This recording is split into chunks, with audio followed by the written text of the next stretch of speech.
document S/2024-835, please raise their hand.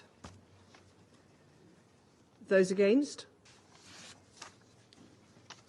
14 votes in favour, 1 vote against, 0 abstentions. Madam President, the world should not grow accustomed to the death of Palestinians, to seeing Palestinian children starving, to seeing mothers carrying their children from one place to another, forcibly displaced. They should not get accustomed to seeing journalists killed and humanitarians killed, to see Palestinians detained, abducted, carried on trucks to go be tortured, sexually abused, and raped.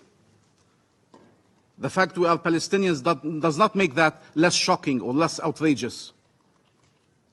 Maybe for some we have the wrong nationality, the wrong faith, the wrong skin color.